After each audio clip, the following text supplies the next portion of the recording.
在这个世界上，几乎没有任何一个国家能像北韩一样神秘，外界无法自由进入，人民无法自由离开，而真正流传出来的真实画面更是少之又少。你可能以为北韩最可怕的是军事、核武，或者那些整齐划一的阅兵仪式，但真正让外界感到窒息的，其实是普通人的日常生活，尤其是北韩女性。在这里，你的发型不能随便改，结婚之后甚至必须更换发型。新年的第一天，女性还可能因为所谓的不吉利而被禁止出门拜访。从婚礼、工作、教育到婚后的整个人生轨迹都被国家牢牢控制。而更令人难以置信的是，有些真实画面是北韩官方不惜一切代价也要抹除的，像是执勤时疲惫睡着的士兵，常年处于停电状态的城市，没有任何安全防护徒手施工的工人，甚至是那些被迫劳动的孩子。在黑夜里，北韩边境与中国灯火通明的景象形成了强烈对比，更是他们极力想掩盖的现实。据说有些摄影师仅仅因为拍下这些照片，就从此被永久禁止踏入北韩。今天我们将带你揭开北韩最不愿曝光的另一面，从10个北韩女性被限制的惊人事实，到10张北韩最不想流传出去的照片。看到最后，你会发现，真正令人不安的或许并不是那些画面本身，而是生活在那里的人早已把这一切视为日常。在北韩，发型并非个性的表达，而是受到国家精细化管理的意识形态符号。政府严格规定了28种官方批准发型，其中女性仅有18种可选。官方甚至曾以伪科学逻辑宣称长发会消耗大脑营养，并规定发型必须与婚姻挂钩，未婚女性允许留长卷发，已婚者则必须换成短发，至于染发则是被绝对禁止的行为。这种管控深入行业底端，绝大多数理发店由生活服务总局国营，理发师不仅要接受标准化培训，还需通过关于发型美学与社会主义形象的政治考试。为了维持这一标准，名为纠察队的组织常年在街头巡逻，违规者会被当场强制送往国营店修剪。尽管平壤等地出现了模仿韩剧风格的地下私人理发店，但这些店铺隐匿于民宅且风险极高，一旦被突击检查发现，理发师与顾客都将面临巨额罚款。而除了外表上的限制之外，一些传统观念甚至还会影响女性最基本的日常生活。例如，在1月1日新年当天，许多女性会被认为不适合拜访别人。如果女性在新年第一天到别人家做客，可能会被视为会带来霉运。这种观念源于民间的出客风俗，认为元旦的第一位访客决定了这家人全年的运势。由于阴阳观念的影响，女性作为首位客人被认为会压制男主人的运势。为了规避禁忌，有些家庭会先请一位男性邻居进屋坐1分钟，完成男性首客的仪式后才允许女性进入。不仅如此，一些商家也不欢迎女性成为当天第一位顾客，因为他们认为如果第一位进店的是女性，可能象征一整天都会不顺利。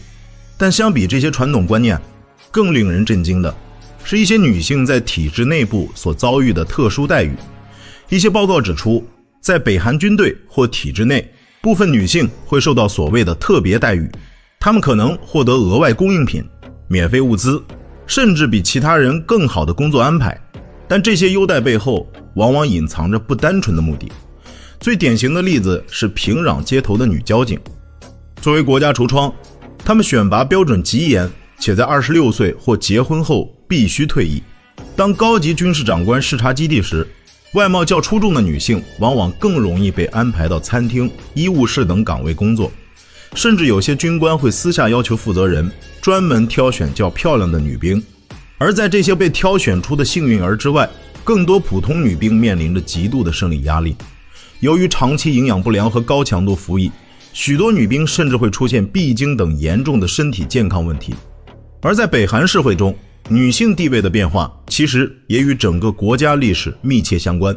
北韩过去曾像中国一样强调男女平等，但这种政策背后其实与战争后劳动力短缺有关。在朝鲜战争结束后，为了快速重建，国家极力推行千里马运动，号召女性走出家庭进入工厂。虽然这在表面上提升了社会参与度，但随着经济趋于平稳，传统观念又重新占据上风。老一辈中至今流传着女人如果比男人更成功，会给家庭带来霉运的说法。这种观念甚至被固化为一种社会潜规则。即便女性在工作上展现出卓越能力，她们依然面临着隐形的玻璃天花板。在行政或管理层中，女性往往只能担任副手。而在这样的社会结构下，许多女性最害怕的事情之一就是离婚。在北韩，大男人主义依然非常明显，这种家庭结构实际上是国家管理的一种延伸。成年男性不仅被要求必须在国营单位工作，还承担着监督家人的责任。由于北韩实行极其严格的连坐制度，如果妻子触犯了某些政治或社会禁令，丈夫的职位和前途会直接受到牵连。这种压力导致许多丈夫以极端手段控制家庭，而离婚的代价对女性而言是毁灭性的。在北韩，离婚申请通常需要经过法院层层审批，除非能证明一方有严重的政治污点或不育，否则很难获准。一旦离婚，女性会被打上背叛家庭的标签。在高度依赖配给制度和社会关系的社区里，她们往往会失去工作机会并遭到排挤。不过和外界想象不同的是，北韩其实相当重视女性基础教育。事实上，北韩是全球识字率最高的国家之一，只是学校的课程内容被高度意识形态化。从小学开始，女性就被要求学习大量关于领袖生平的课程。虽然每个人都必须完成到16岁左右的高中教育，但17岁后的女性人生轨迹会发生剧烈转折。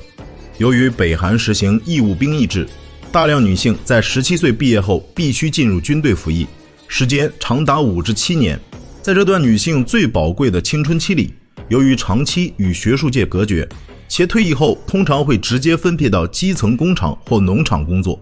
这导致女性即便在基础教育阶段成绩优异，也很难有机会重新进入平壤科学技术大学等顶尖学府深造。当这些女性步入婚姻，人生中最重要的婚礼也无法真正属于自己。在北韩，婚礼不仅是两个家庭的契约，更是一场对国家忠诚度的展示。新人必须在婚礼后立刻前往万寿台或当地的金日成、金正日雕像前献花并鞠躬，以此表示在领袖的关怀下步入新生活。此外，北韩禁止在4月15日与2月16日举办婚礼，因为这两天被视为国家最神圣的日子，普通人的私人喜事不能在这一天冲淡官方的庆祝氛围。与此同时，北韩还保留着一种名为租借食物的特殊婚礼传统。对于贫穷家庭来说，为了在亲友面前维持体面，他们会向专门的礼仪店租借一整套涂了蜡或用塑料制成的假食品。这些假鱼、假肉被整齐地摆放在宴会桌中央，等拍摄完婚纱照、撑完场面后，再如数归还给店家。在婚礼现场还有一个极具象征意义的习俗，桌上会摆放一对活公鸡和活母鸡，公鸡的嘴里会塞入一颗红辣椒，寓意驱赶厄运和邪气，母鸡的嘴里则放着鲜花，象征着繁衍与幸福。仪式结束后，这对鸡通常会被送给新人的父母。值得一提的是，北韩几乎没有度蜜月的概念，大多数新人会在婚礼结束后的第二天，甚至当天下午就重新回到各自的工作岗位投入劳动。但真正让外界感到压抑的，还是北韩极其严厉的法律与监狱制度。在北韩，女性可能仅仅因为非法越境寻找食物或持有未授权的电子设备就触犯法律。根据人权观察组织的报告，北韩目前关押着多达15万至20万人。在名为管理所的政治犯劳改营中，管理手段极其残酷，甚至存在3代连坐的惩罚机制。即如果一人被判定为政治犯，其父母、配偶和子女都可能被剥夺公民权并送往矿场劳动。在这些地方，由于物资极度匮乏，囚犯往往需要靠捕食蛇、老鼠甚至草根来维持生命。这种生存现状与平壤对外展示的整洁画面构成了一道极其残酷的社会鸿沟。但相比这些对女性生活的各种限制，真正让北韩官方最害怕的还是真实画面被外界看到。因为规则可以透过宣传来美化，但照片不会说谎。北韩一直都极度重视国家形象，任何可能暴露贫穷、混乱或人民真实生活状态的画面都会被严格禁止流传。这种对影像的恐惧甚至延伸到了日常读物，例如北韩法律规定，任何人不得折叠印有领导人肖像的劳动新闻，更不能将其垫在屁股下或丢入垃圾桶，否则将面临严厉的政治审查。甚至有些照片的拍摄者，据说只因按下快门时不小心切掉了铜像的脚部，就被视为政治不正确，被永久禁止再次踏入北韩。而接下来这些画面，就是北韩最不想让全世界看到的10张北韩不想流传出去的照片。首先是工作时间睡着的士兵，北韩极少允许外界拍摄军队，因为军队形象一直被塑造成纪律严明、无坚不摧。但在这张照片中，一名士兵竟然在执勤时直接睡着，这背后隐藏的是北韩军人长达10年的超长服役期，以及长期困扰基层士兵的营养不良问题。据脱北者证言，许多士兵在服役期间主要摄取的是掺杂了大量砂石的陈米和盐水自白菜。这种生理上的极度疲劳与饥饿，使得站着睡着成了军营中不为人知的常态。也难怪北韩会如此在意相关照片外流，因为任何一点不完美都可能破坏他们想塑造的钢铁长城形象。接着是一些令人费解的街头画面，在某张照片中，一名身穿女装的人独自站在一群男性士兵之间，场面显得十分诡异。而另一张照片里，则有几位北韩市民直接躺在公园长椅上睡觉，看起来就像无家可归的人。尽管官方宣称北韩是一个没有流浪汉的社会，但现实中却存在着被称为花燕子的苦难群体，他们为了生存常年在车站、公园流浪。这类画面与官方宣传中的繁荣社会形成强烈反差，因此也被要求从网络上彻底删除。然后是不能从后方拍摄的铜像。在北韩，领导人铜像拥有极高地位，民众必须表达绝对尊敬，甚至连拍照角度都有严格限制。官方规定，拍摄领导人像时必须拍摄全身，绝对不允许只拍头像或局部，更严禁从侧后方或带有阴影的角度取景，因为这被认为会损害领袖的光辉形象。对外界来说难以理解的规定，在北韩却是触碰即发的法律红线。而最著名的照片之一，则是中朝边境的夜景对比。照片左侧是北韩，右侧则是中国。夜晚降临后，中国城市灯火通明，而北韩一侧却几乎一片漆黑。卫星影像曾多次捕捉到北韩在夜间如同亚洲的黑洞。除了平壤等极少数特权区域能保证供电，全国大部分地区依然依赖原始的煤油灯。近年来，太阳能板成了北韩黑市上最畅销的商品，这也从侧面印证了该国电力系统的全面溃散，成为北韩最不愿面对的现实之一。还有一张充满争议的火车照片，北韩禁止在火车上随意拍照，而这张照片不仅拍下了车厢内部，还记录2名市民正在向乘客出售有机肥料。事实上，这背后涉及北韩特有的粪便战斗。由于长期缺乏化学肥料，政府每年1月都会发起肥料收集运动，规定每名成年人必须上缴约200公斤的人粪作为农肥。在北韩农村，人粪甚至被视为一种珍贵的资源，甚至会出现偷粪的现象。这种近乎原始的农业生产方式一旦曝光，自然会引起外界巨大震惊。与此同时，还有大量关于荒废建筑的照片流出。官方一直强调北韩城市繁荣现代，但如平壤著名的柳京饭店，这座105层的巨型建筑曾荒废长达20多年，被外界戏称为幽灵饭店。接下来则是令人担忧的危险施工现场。照片中，一名工人正徒手攀爬高楼，身上没有任何安全设备，这在北韩被称为万里马速度，背后往往是由名为建设突击队的士兵组成。他们在缺乏现代重型机械的情况下，完全依靠人力徒手搭建高楼。这种对生命的忽视，正是北韩所谓建设奇迹下最沉重的代价。而另一张照片则被网友称为最先进的无电电脑。几位北韩市民坐在电脑前，看起来像是在使用现代设备，但仔细观察会发现，电脑萤幕根本没有通电。摄影师后来提到，他在当地艺术馆时也曾遭遇突然停电。事实上，北韩拥有自己独立的区域网络系统光明网，与国际互联网完全隔离，且所有电脑运行的都是基于 Linux 开发的红星操作系统。这个系统有一个鲜为人知的特点，它会自动为电脑里的所有文件打上不可见的数位浮水印。政府可以借此追踪任何一张图片或文件的流转记录。即便电力短缺问题远比外界想象的严重，在北韩依然能看到一些打扮华丽的人，尤其是在平壤的光复地区商业中心，偶尔会出现穿着时尚甚至挎着疑似香奈儿包包的女性。这些人属于被称为前主的阶层，他们是北韩新兴的富有阶级，通过参与半私有化的贸易活动积累了惊人的财富，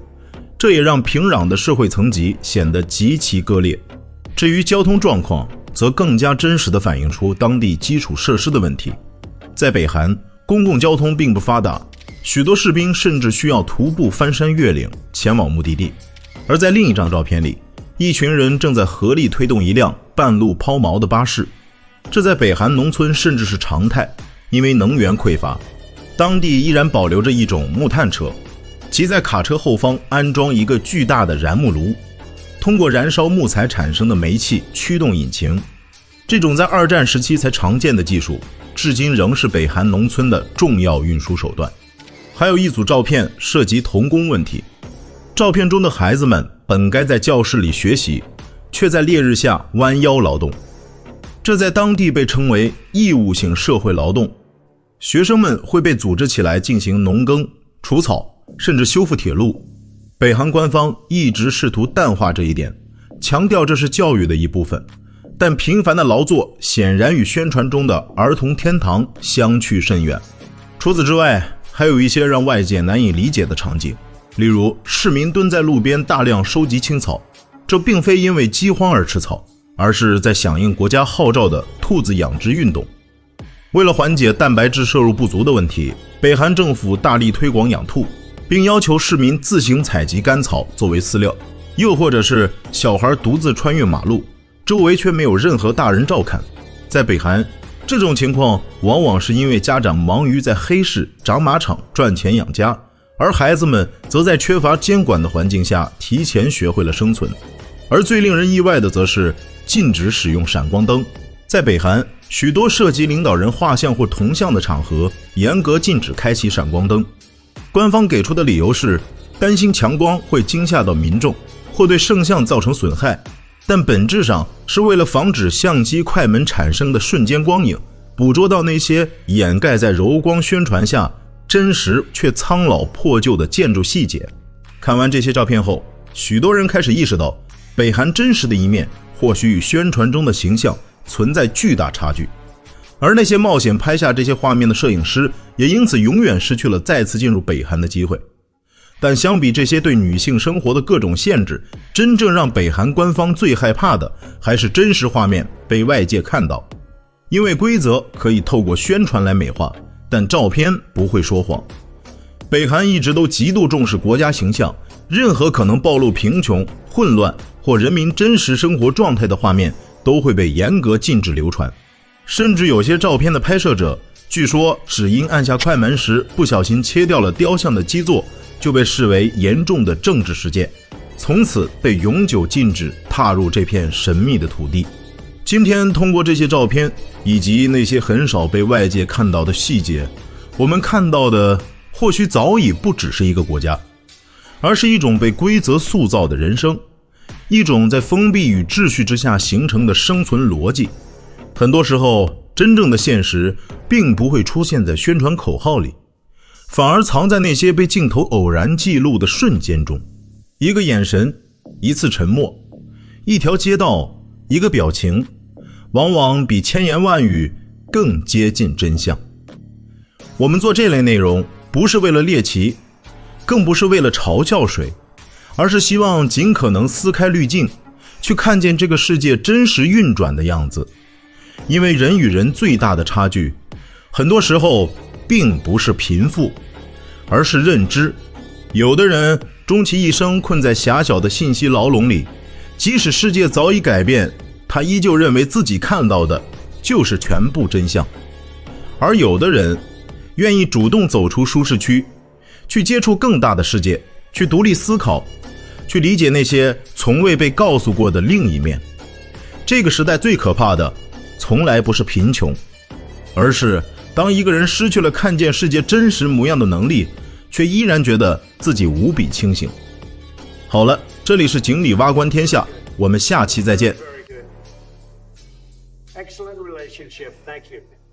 Thank you very much. Thank you.